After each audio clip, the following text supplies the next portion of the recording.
If you are into movies and movie-related discussions, you've come to the right place. Who am I, you ask? I am the Wiz, and with me today is... Kim Shactman. Kim, how are you doing? How are you feeling, by the way? Better. Good. A little tired today, so if I don't seem as enthusiastic, you know why. Well, the reason probably is because you thought this movie is absolutely terrible and you don't want to talk about it, which I understand. I have those problems, but we're going to power through this today. But I'm glad you are feeling better. There were rumors going around that you were secretly trying to get rid of me to make your own movie podcast, which I found that these rumors were really ill-intentioned and incredibly heartless. That's something 110% are rumors. Yes, yeah, absolutely. I couldn't believe what I was hearing. And I was heartbroken, too, when I heard about that. How could I leave you, Wiz? Yeah, that's not going to happen. Yeah, I know, right? He's like, because I will find you. I'll give it time. You might just give it time. You might just say, I need to get away from this person. Yeah. Block, block, block, block, block, block, block. No. What happened to Kim? She jumped ship. It took 25 years, and I threw it. And she finally She threw in the towel. Fuck this guy! Yeah. I'm done. Okay, so we're going to get into the review of the 2007 musical Once, starring Glen Hansard and Marketa Irglova, directed by John Carney. Kim, you had previous experience with this story, but not through the movies, correct? Yes. So I saw the play at a local theater in New Hampshire. Shout out to Seacoast Rep in Portsmouth, New Hampshire. They do excellent performances there. If anyone lives locally to me and would want to check them out, they're awesome. The play was amazing. Again, I saw the play first, and I hadn't seen the movie. I didn't even know it was a movie. I actually thought it was only a play. And the play was very moving, very heartfelt, so much emotion. So I was like, oh, I'm gonna watch the movie now. So I had seen this movie previous to this review, so this was my second time seeing the film. Oh, you have seen the film before? Okay. Yeah. Okay. I watched it right after I saw the play, and I saw the play about a year ago. Oh, okay. Yeah. This actually, I remember this film being huge when it came out, but it was around a time where I just stopped watching film. I won't get into why, but I just did at that point.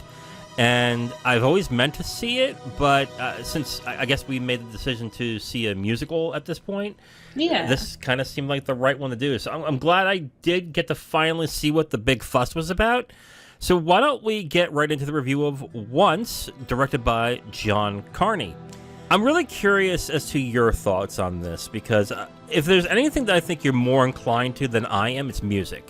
I think you have a much more passionate feeling over music than you have film. Is that correct?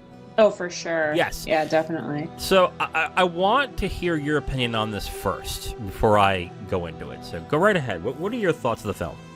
Overall, so the music makes the film, and I feel like that occurs for most musicals, hence why it's a musical, right? Okay. The music made the entire film kind of still be able to stand. Okay. I think overall the acting was not anything to write home about whatsoever. No. But the music is just beautiful. And fun fact, the actor and actress in the film, they wrote all the music and produced it and sang it for the film and everything. So that was kind of interesting how they did that, such a different twist. Mm-hmm. But other than the music, the play was 50 times better. I can tell you that. I can probably guess why, because there's actual actors who are in the play. Right. That are trained actors and actresses. Right. Yeah. The story of this movie being made is the fact that the film was supposed to be attached to Cillian Murphy. Do you know who that actor is? Oh, I don't. Okay. Who's that? Cillian Murphy did 28 Days Later. He also did a movie called Red Eye. He's often working with Christopher Nolan. If you remember Batman Begins, he was Scarecrow. Oh. He's a very famous Irish actor, probably the second most famous aside from Colin Farrell. He is a beloved Irish actor, and he was originally attached to this film, and with his attachment was a lot of money to make the film. And he wasn't comfortable doing the songs that Glen Hansard made and thought he couldn't pull it off. He backed out, and thus the money backed out. And this is the result, essentially.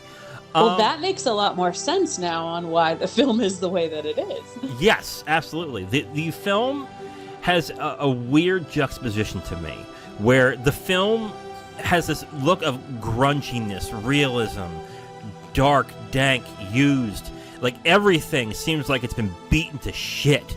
Even like the guitar on the main character. It's like a giant hole in it. Not only just a giant hole, but you see the strings popping out, where in other films they would cut it, make it look neat. It looks like really, like I said, used. And it just feels odd with how the rest of the film is, because without that stuff, the film is very happy, cheery, hopeful. And it's just a weird kind of feeling where you're watching this film that has this feeling of I should be watching someone get shot in the streets. Well, I was gonna say, so like, you know me, I watch a lot of true crime and like documentaries and true crime documentaries. So like, it made me like the way the film was shot and like the grunginess and the dreariness, like you mentioned. It made me feel like the film was shot like a documentary without being an actual documentary or doing like interviews for a documentary. Like it just had that like feeling to it, like you said, like someone was gonna get killed, like right. But it's really weird. But the film has a very Hollywood-like quality, whereas even the most, I don't know, like the person that you would think is the worst person to be around, which is, let's say in the beginning, the druggie who was robbing the main character, who then says, "Oh, I'm sorry, man, I didn't mean it." Like, even he's nice to everybody. It's like, what in the hell is going on? Right. But like, is this a depressing movie or a movie for like people that are hopeful? Like, it was just really weird. Well, it's definitely, when you watch the movie, it's supposed to be a very hopeful movie, but the look of the film just doesn't work with what the message and what the film is doing.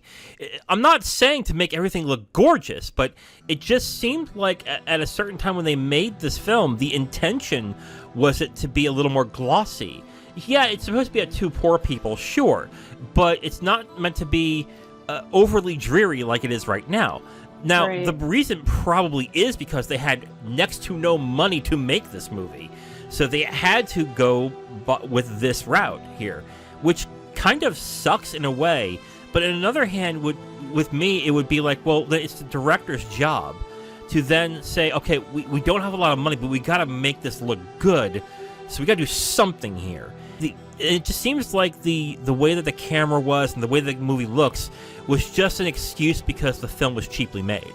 There's a lot of cheap... That makes more sense now, because I didn't know, like, they didn't have a lot of funding for this film until you just said that. I just thought it was, like, a shitty shot movie. Like, I was like, oh, like, they had... Like, I just didn't think that finances were low. That makes 100% more sense than just, what I thought it was. Right. But, I mean, there were, like, scenes in the film where the camera was so shaky, I thought it was, like, being, like, shot by, like, a home video camera. Like, I was like, what is going on? It likely was done by a handheld camera, and that's probably why it was shaky. And handheld cameras and sometimes can be cheaper, probably like a mini DV or something along those lines. They're often cheaper to make than an actual film camera. But in that case, like, even if that is so, there are filmmakers who are talented enough to say, okay, I only have $100,000 to work with. We got to make it work. And they make it work. Even when it's not optimal, they still make it seem good. In this movie, it just seemed really odd that they were going for that route when it was supposed to be such a happy, sunny, hopeful movie. I mean, it was also supposed to be pretty romantic, too, and I didn't really feel like a romantic connection. No, not whatsoever. At all. And I think that is mainly due to the fact that the two actors, which are Glen Hansard and Marketa Irglova, are not actors. They are musicians. Right, exactly. And when you go through the romantic parts of the movie, like let me tell you the first thing I felt when I first saw Marketa Irglova as the girl in this movie. Here are my notes. Okay. First off, the main female is adorable in a way that is like someone who needs help, kind of Pollyanna-ish. Like, I need to protect her, something along those lines. Like, very innocent, very... Yes. And then like girl next door that needs help. Right. But then 20 minutes in, that's not there anymore. Now she is much more stern, much more like she is like, go out and fulfill your dreams, like, right. you know, like telling the other character. Yeah, she's and just like it took me halfway to the film to realize, oh, she's not even an actor. That's why I'm confused by this. Right. That's why I'm confused by these actors and what they're doing, because they're not good actors. They're not even actors. They're not. And they're not trained professionals. No, they are not.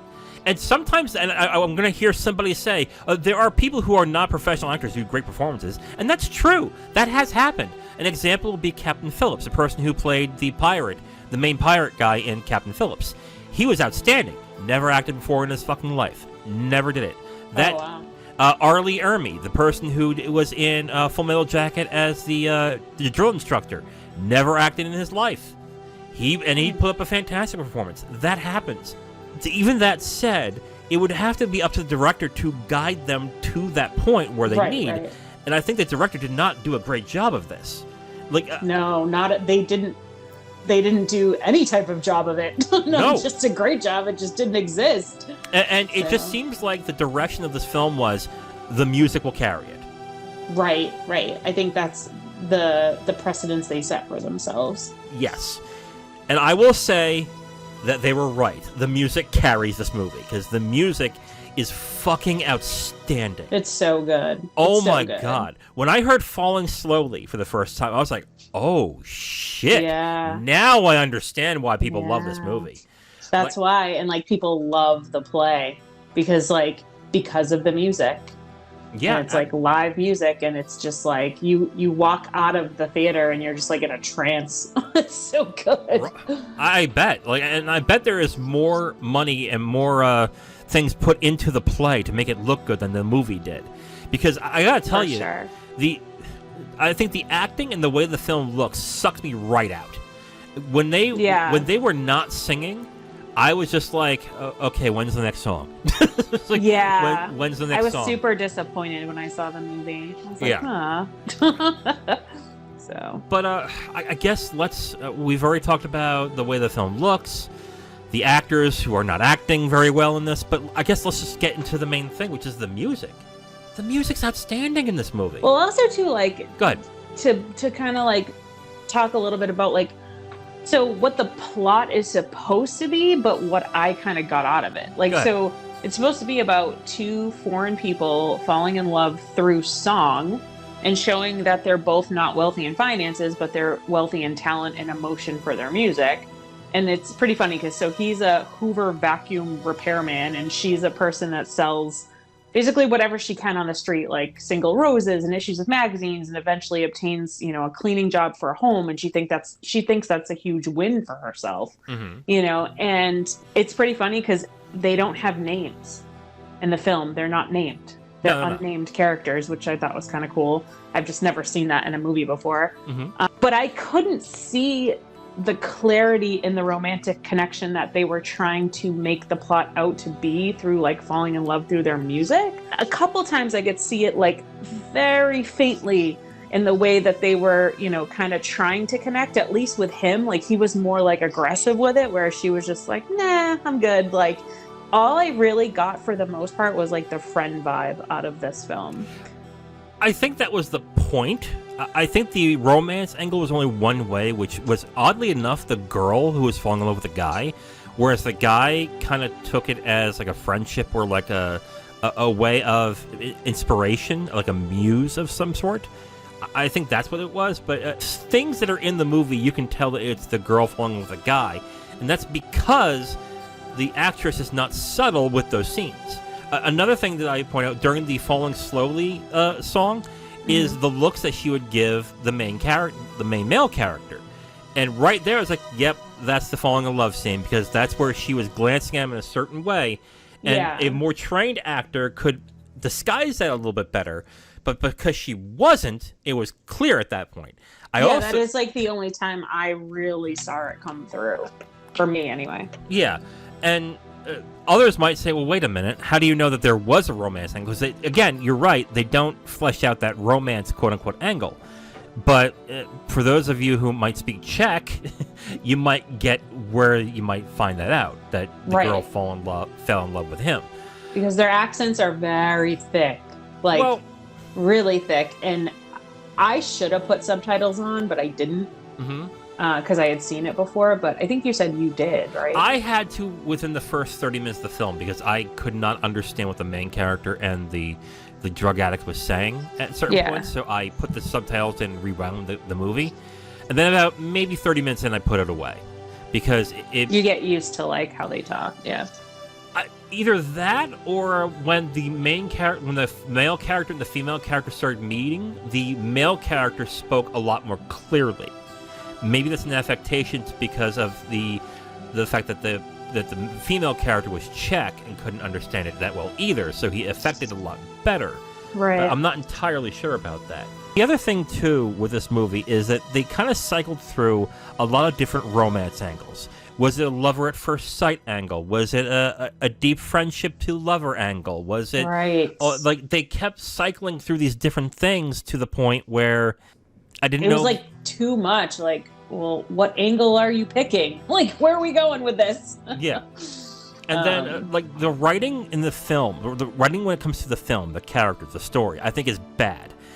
Especially when it comes to contrivances, when it came to how they get the funding to become musicians and to get the studio time. Do you remember what happened for them to get their funding to get into the studio? Yeah, they had to go to the bank, right? And it just so happened the loan officer was also a musician of sorts? It was almost like they were trying to throw some humor in there, and it was so badly done. Yeah, and it's because the actors aren't professional enough to pull it off. Right. So, yeah, like, I think that's going to be my main issue with this, is that the story-wise and the acting is just bad. It's not good. And it is bad. But it has, like, so much potential if it was done right. Like, from, like, a writing... Like, you know what I mean? Like, there is, like, a plot there. It's just how to, like, tweak it enough to make it better, I guess. Mm-hmm. Yeah. No, I agree. Like, I feel like it could be something real, like, even, like, way better than what it is, and then the music would just make it fantastical. You know? Like, I wanted to love the movie so much, and I was just so disappointed.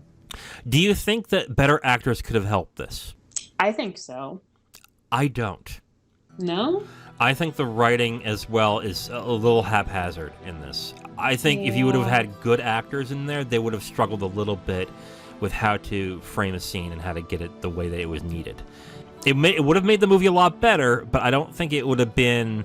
I don't think it would have been... you might have thought it might have been amazing if, let's say, we have better actors in there. Let's say, I don't know, Jessica Chastain and Mark Ruffalo. I don't know. Let's pick two out of the hat. Oh, I like him. Yeah. Right. Like, if you would have had really good actors there, I think it would have made the film, to me, watchable. A little bit more... Yeah, like a little bit more consumable and just tolerable, maybe? I don't know. Yeah. You know what? I wouldn't say tolerable because here's the thing. I've had now 2 weeks to think about this movie, and I still struggle with whether I'm going to recommend this or not. Like, I still struggle with it a little bit. So I don't know if tolerable is the right word I would give it, but recommendable I think might be where I would go. Yeah, that's true. You know what it is? It's just like, it's hard for me to recommend this movie because I saw the play. Like, the play is just overall like the best, like probably one of the better plays I've seen. So it's like it's hard to recommend this movie. I mean, I think you saw an optimal version of it where they had professional actors and they probably had a good set dressing and everything for the movie to envelope like you in. Backdrops, everything. And I think too, if I'm remembering correctly, I could be wrong, but I think the storyline goes a little bit differently. Okay. And we'll get into that in spoilers, so I don't want to spoil it, but I think there's it's written a little bit differently, and I kind of liked where they went with it in the play. Mm-hmm. And I kind of wish they took that same story for the movie. Like, I was like, what? The movie's like different. It's just weird. Yeah. So, okay. I think we've gone on enough about the acting and the writing and how we were just not, and the directing, where we were just not happy with what the film showed. Let's get to the music then, because if there's there's anything about this movie that I would recommend, it's the fucking music. My God, Like, Yeah. I gotta tell you, the last movie that I watched where I listened to the soundtrack and went, I need this soundtrack. It was the movie Your Name. And that was around 2018. I've never seen that. I'll have to watch it. Since then, this is the only time that I've sat there after a movie going, I want this fucking soundtrack. Yeah, it's the wicked music good. is so damn good. It is so good. Even if there's a couple of songs and you're like, they're okay. Even then, they are still very good to listen to. And what are the highlights for you when it comes to the music? Well, number one, the best tune is Falling Slowly. It's like the best song, I think, on that soundtrack would be that. And I think it won an award, didn't it? It won Best Song at the Oscars that year. Yeah, it's such a good song. The way the music was like written and played, it's all like legit real instrumental. It's not like a synthesizer or a computer making their music. It's real musicians coming together and playing real instruments, which I love. It has a little bit of like a folk feeling to some of their other songs other than Falling Slowly, which I like folk music a lot. It just gets to your soul. I don't know how to explain it. Each song. The way I felt with the songs in this movie, I had to close my eyes while listening to it. Because if I kept my eyes open throughout certain scenes of the film, I don't think the impact would be there as much. Literally what I did was, with Falling Slowly, If You Want Me, Once, and Fallen from the Sky, I think is the other one. I did the scene as it is, and I felt it was like, that's a good song, but it's not really hitting me the way I wanted. So literally what I did was I rewound that scene, closed my eyes, and listened to it, go, okay, wow, okay, that's good. Like, that's like kind of cool that you did that. And the one I need to download the soundtrack and just try that. I think the one song that hit me the most was If You Want Me. And that's the scene where she's getting batteries for her remote. Her TV remote, just so we're clear. That song, I was like, that's a really good song right there. But Falling Slowly is also really good. Like, this soundtrack is absolutely amazing to me. Really like, it is really good. And if you guys haven't checked it out yet, if you haven't listened to one song, I would say Falling Slowly would probably be the one that you would probably recommend, for sure. Right? It's the most popular, and it's beautifully written, and the piano and the guitar in it is just stunning. Like, it's such a I don't know. I agree. God, man. It takes a lot for me to get into music. After like 2007, 2008, I stopped listening to music because I just didn't like it anymore, and I got into podcasting. So whenever I had something audio-wise I wanted to listen to, I'd listen to a podcast. I wouldn't listen to any music. But then... I was the opposite. Oh, yeah? I'd always listen to music. Oh, yeah, that's right. You were always into music back in the day, too. Yeah, so. I used to sing for a while, and I played a little bit of piano. And I remember. Yeah, I love it. It really takes a song to really grab me and go, I need to listen to that again. And this movie has a list of them. Like, the music is just great. Now, if you're into, like, something completely different, if it's not, like, folksy or anything, then you're probably not going to like it. But I would still say... Yeah. Like, if you're obsessed with rap music, you will not like this soundtrack. I would like Snoop Dogg to do a rendition of Falling Slowly. that would be interesting. That'd be hilarious. Okay. You want to get into spoilers? Yeah, let's do it. Let's get into spoilers for Once, the 2007 film, directed by John Carney. If you haven't seen it, you can stop, come back when you're ready. The spoilers will begin in 5, 4, 3, 2, 1. I don't know what exactly you want to spoil in this. Well, they don't end up together at the end. Yeah.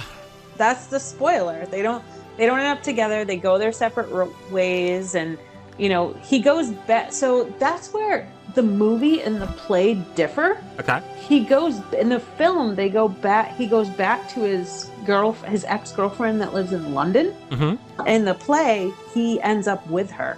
He ends up with the main character. And I think that's where the weirdness of how gritty the film is kind of clashes with everything, because it sounds mean, but I kind of don't care. I just, that's just, And I'm not saying I just don't really fucking care. I'm sorry, but the film, when it comes to the characters and the writing and the romance, I felt zero in this film. Yeah. That's how bad I felt about this. I would think if I were looking at it as a script doctor and saying, okay, where are you? Like, the questions I would have is, how is this being shot? What direction are you going in? What is the type of relationship you really want this to become at the end of the movie? And I don't think there was anybody there to do that. Because if it was meant to be that way, I think they would have put more emphasis on the fact that the main male character was still in love with his ex. It also kind of clashes with the fact that he wanted to have sex with her at the beginning of the movie, the girl. Yeah. Like, which was another thing, was like, that's kind of weird. Because if you feel... Like at the very beginning, like almost like he was trying to get over the ex-girlfriend, like almost like she was a rebound. Yeah, pretty much. Yeah. With that type of movie, with how hopeful and happy this movie is, you have to remind yourself that, wait a minute, he tried to hook up with her at the beginning of the movie. Yeah. Wait a minute. Like kind of use her a bit, you know? Yeah, absolutely. And it just... And of course, they wrote it away by saying, yeah, I'm sorry, I shouldn't have done that. Whatever. Here's my music. I'm like, yeah, that works. Let me hire you to work with me. This will smooth everything over. Yeah, write some music with me. We'll forget that ever happened. Yeah, pretty much. Wish that worked. Now we Right. learned how to make music back then. Wow. But in the play, like they show, like when she finds out that her husband, what the hell, her estranged husband. That was like my other thing. I'm like, why what happened to him? What did he do? Like, no why detail. isn't he?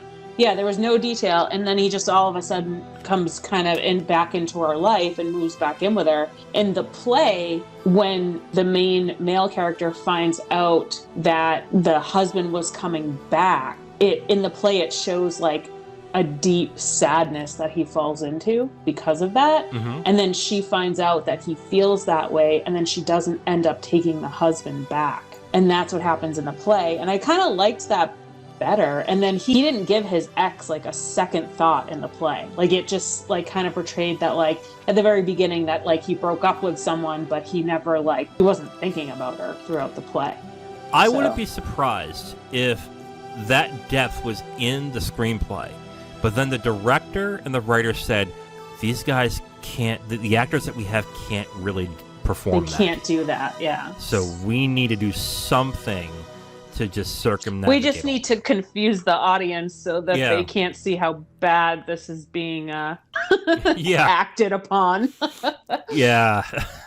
I think that's what it came down to. And then there's random scenes where they're running around having fun after the recording, or with, they're like the rest bonding. of the band or whatever. Yeah. And I'm just like, and a part of me is like, I don't understand exactly what you're trying to give me here. What is this relationship supposed to be? And it's and those parts just made me think of like friend vibes. Yeah. Like, oh, like we're just hanging out, like recording, like we're kind of like hippie-ish, recording this music on alone because we have no money and we're broke and we're just struggling musicians and whatever. So like, let's just hang out and be friends until this album's over, and then we'll just kind of figure it out from there. Yeah. Like, either the script had no defining features that would actually point you to where the relationship is going to go, or the writer and director pretty much said, we don't know if these guys can perform this. Like, they can't pull it off. Yeah. If this happened to be a 2-hour film and all of it was cut because performances were so bad that no one would buy it, then I would be like, okay, I can understand that. With that, it just seems like this movie, when it comes to the story and the characters, is an absolute mess, which surprises me how many critics love this movie. This has a 90% rating on Rotten Tomatoes. Okay, it's because of the music. I think it's just they were just so obsessed with the soundtrack that they're like, well, the music's in it, so we're gonna give it a good rating. It is the 5th highest rated movie of the year that year. What? 5th. That's crazy. And after watching it, because I really wonder how the critics felt. Like, oh my god, are you fucking that's kidding? Surprising. Like a lot of things where I watch it now and going, what were you smoking? I was like, what? Yeah, what do you? Like, yeah. Okay. I mean, it was. I feel like they tried too hard to like make it simplistic, but in reality, that was just kind of some of it was confusing. like to the plot and the storyline, but I don't know. I must say though, I do really like when he buys her the piano. That was nice. With what money? Well, because he That's has the other question. Where does the money come from? Oh yeah, because he buys it like right before he leaves, doesn't he? Yeah. Well, it's probably like from the money they took out as a loan. That's the only thing I can think of. And he knew he was getting like a recording deal, so he's like, screw it, I'll just throw it on my loan. Yeah, like the emotional hit that you would want from that, like, oh, he cares about her. It's like, like he's what? broke, you idiot. It was like, wait a minute. It's like, hold on a second. Like he's like poor. Well, we talked about the camera being unnecessarily shaky. Yeah, that was like weird. I didn't like that. It was almost like making me sick to my stomach watching it because it was so shaky. And then it stopped, and I'm like, oh, they must have switched to a different camera. Yeah. So it might not surprise you to find that these two actors have not acted in a movie since. They've actually refused to. They're like, yeah, we did that once movie, and then that's it. We're done. We're never doing that again. Yeah, they were probably so uncomfortable. It seemed like it in some scenes. Yeah. Like the scene where they were talking in after the ride on the motorcycle, where they were talking about, I forget exactly what they're talking about. That scene looked particularly awkward, and there is, like, I guess I can say the same thing over and over again. The acting and the writing is, I think, bad in this movie. It's pretty bad. Yeah. But man, is this music good. But oh my god. The music is just amazing. Yes. Very smart that they are no longer in any other films, and they're just, I mean, I hope they're making more music. I think they are, yeah. I mean, they've had a number of, I think Marketa Irglova has had a couple music specials in Britain, but other than that, I haven't heard anything from them since. Do you want to get into final thoughts? Yeah, let's do it. Let's get into final thoughts. Kim, go right ahead. So I give the movie a 3 out of 5. That's being a little bit generous, but it's the music, right? Yeah. And then something we did forget to mention is, and I had asked Wiz this because I couldn't remember, but the film actually came out before the play. And I thought the play came out first because I felt the play was way better, and sometimes that happens, right? Like they come out with a play and then they make a film about it, or like they write a book and then they come out with a film about it, or whatever. Right. And so for me, the film was way worse than the play, so it's hard for me to enjoy the film seeing the play first. And again, it's because they're professionally trained actors and actresses in the play, so of course it's going to have more depth and emotion in it, and the storyline's a little bit different from the play perspective. You know, it's musicians trying to act in this film, and it just doesn't work. But again, the music, oh my god, the crescendos and the feeling of hope and hopelessness, you know, all rolled into just a few songs it's just gorgeous. Like, you can't beat it. But I did enjoy the simplicity of the story overall, and I did kind of like the fact that they ended up being friends at the end. I just wish they did a little differently so it wasn't so confusing to come to that conclusion. You wish they banged? Is that what the problem is? Oh, totally. Yeah, no. Yeah. I kind of liked the way it was shot, the feeling of the documentary, but at the same time, like you said, it was cheaply made, and that's the perfect words for it. The acting was terrible, hence the reason for a 3, but the music definitely carried the film. So, yeah. So 3 stars for you? 3 out of 5 for me. This is probably the hardest I had to think when it came to if I'm going to recommend this movie or not. Because on the one hand, if you were to say to somebody, hey, what's the best part about the film? The soundtrack. That is almost like a slap in the face. It's and like, you don't even have to see the movie. You just get the soundtrack. Exactly. Like, a part of me wants to say, just buy the soundtrack or listen to the songs. They're really good. But on the other hand, this is why I'm having a hard time doing this, because I know what that feeling is, where you're saying to somebody, the soundtrack's outstanding. Oh, well, how's the movie? But the soundtrack's outstanding. Yeah. But it's almost like you just want to learn, like, oh, is there a story behind the songs? Like, and that's when you're like, oh, see the film. But no, just go see the play. Just go see the play. I'll tell you that. Okay, so I gotta come up with a rating here, or else I'm gonna fall under. Okay. I'm gonna give it 2.5 stars. Okay, that's fair. In terms of the movie itself, I think the movie is bad. I think the acting is bad. The decisions that they made in shooting the movie is bad. I think if you're watching the movie, see it with somebody you love or see it with somebody who enjoys music, because then maybe you guys will get more out of it as the music comes up. The music is all over the movie, and it's really good. It's just that you're going to have to suffer through... All right, maybe suffer is a hard word to say, but you would have to go through not great acting and story to get through to the music in this. But the music makes it worth it. So on that end, I would say, if you really want to watch it. I would say for 2.5 stars on that end. That said, if you're not into musicals and the music does nothing for you, it's like a 0.5 star. Don't bother in this. Yeah, if you're not into music... If you're not into music, musicals, folk music, don't even turn this film on. Like, there's no point. Honestly, if you want a litmus test to see whether you will like the film or not, go on YouTube, look up Falling Slowly from the movie Once, and listen to that. And if you get a strong reaction to it that you like, then watch the movie. Otherwise, avoid it. Because if you don't like that, then you're not going to like the movie. So I would say, if you like the music and you like music, if you're really into music, I would say watch it, but be prepared that the story itself is not good. Otherwise, don't watch it. I give it 2.5 stars, and I think I'm actually being kind of generous. Yeah, I was generous with a 3. And again, and I hate to keep reiterating this, but it's because I saw the play, and the play was incredible. If I was rating just the play, I'd give it a 4 out of 5. Right. But I think people who would understand that if they saw The Godfather, they say, well, I got to read the book that it's based off of. Then you read the book and go, oh. Because from what I've heard from people who've watched The Godfather and then went to read Mario Puzo's novel, is that the movie did a lot to improve the book. So I think it's in that same kind of vein right there. That realm, for sure. Yeah. 3 stars for Kim, 2.5 for me for Once. We're only recommending it because the music's outstanding. Yeah, pretty much. There it is.